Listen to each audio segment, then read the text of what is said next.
7 horas e 54 minutos, vamos falar de futebol. Pela Série C do Campeonato Brasileiro, o Guarani empatou 100 gols neste fim de semana e permanece na zona de rebaixamento. Adriana Almeida.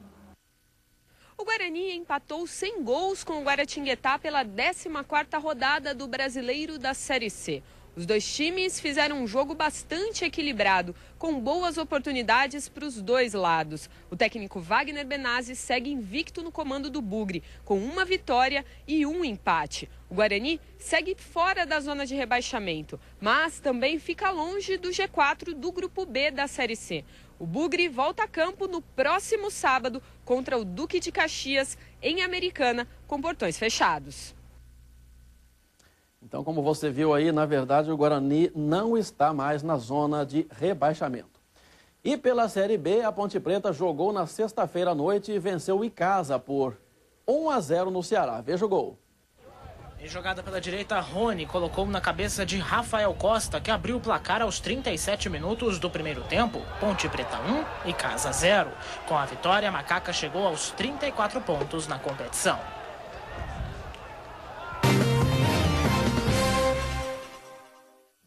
Você consegue ter uma boa noite de sono? Ou no dia seguinte acorda cansado, como se não tivesse dormido direito? Na coluna de hoje, o médico Odair Albano fala da importância do sono na nossa rotina. Bom dia, doutor Albano. Bom dia, Walter Sena. Bom dia, telespectadores. Hoje nós vamos falar de um assunto que interessa a todos, o sono. O sono é fundamental para a sobrevivência. Quanto que a gente precisa dormir? 6, 8 horas. As crianças dormem bem mais. Na infância é comum a criança ter uma soneca durante o dia.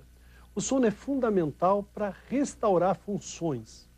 Se 6 ou 6 horas, não importa. O importante é que você levante totalmente equilibrado, que as suas funções estejam no melhor estado.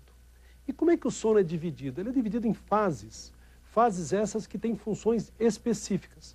Você tem aquela fase inicial em que você pode acordar com qualquer barulho.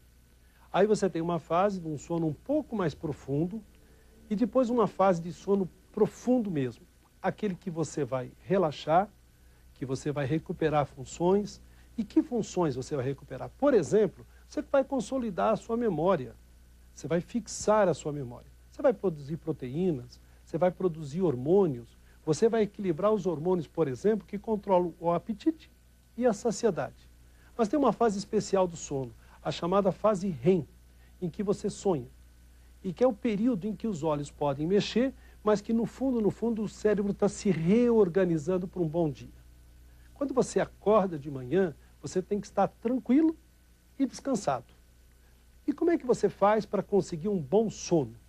No final da tarde, reduzir o estresse. Reduzir a luminosidade ajuda muito. Pouca luz facilita a indução do sono. Evite tomar alimentos ou ter ingestão de alimentos que sejam estimulantes. Aí eu estou falando de café, comida muito gordurosa, né? São alimentos que podem dificultar a digestão e atrapalhar o teu sono. Ou podem deixar você hiperestimulado. Ambiente é bom? Um ambiente tranquilo, em que você não tenha ruídos ou algo que incomode. Um outro problema é a televisão acesa. É deitar na cama e ficar assistindo a televisão. A luminosidade atrapalha e impede o relaxamento completo. Havendo condições mínimas, você consegue ter uma indução adequada e com essa redução de estimulantes, um descanso maior, o que vai permitir que você tenha uma boa noite de sono e um dia ainda melhor. Não havendo mais para o dia, eu me despeço e até a próxima semana. Bom, e portanto, dicas preciosas do médico Odair Albano. Bom, leva a sério, né? Você precisa levar a sério essas informações aí. Eu não tenho problema de sono, felizmente, graças a Deus, durmo como uma pedra. Mas conheço muita gente que tem dificuldade para dormir. Então aí, as dicas importantes.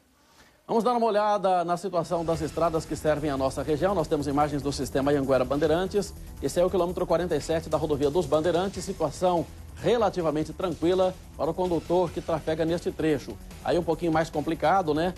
Em Campinas, na altura da alça de acesso à rodovia Dom Pedro I, a Anhanguera congestionada aí, ó. Trânsito lento, exigindo cautela do condutor. Um pouco mais à frente, próximo a Sumaré, tem fluxo também carregado, mas sem pontos de lentidão. No entanto, há necessidade de cautela.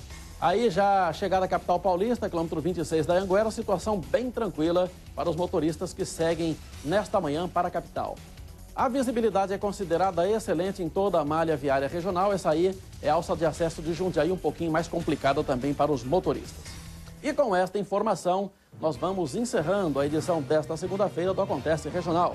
Vem aí o Café com Jornal. Muito obrigado pela companhia e até amanhã, a partir das 7h30 da manhã. Tchau.